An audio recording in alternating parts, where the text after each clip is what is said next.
Po dlouhé době je na Labi zase rušno. Srážky v posledních týdnech zvedly hladinu natolik, že na řeku mohly opět vyplout nákladní lodě. Z přístavu odvážejí zboží, které tam čekalo i měsíce. Třeba v Děčíně nakládají největší mrazící zásobníky na světě.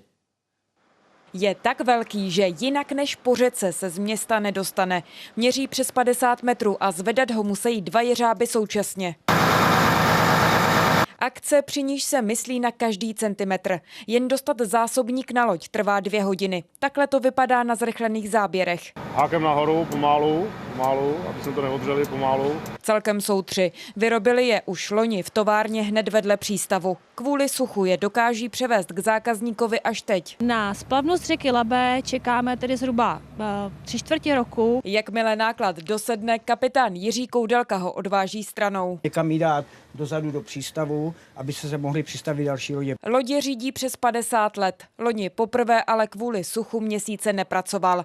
Teď je vody v Labi 2krát víc a hladina by se mohla dostat až ke 3 metrům. A právě to je pro loděře klíčové. Mají jistotu, že hladina nezačne klesat, zatímco poplují.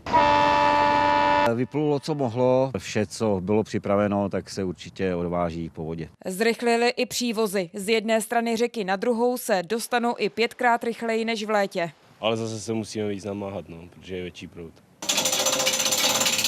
Tající sníh sice naplnil řeky, ale roztál příliš rychle. Podzemní vody je tak na řadě míst Česka stále málo. Petra Tachecí, Česká televize.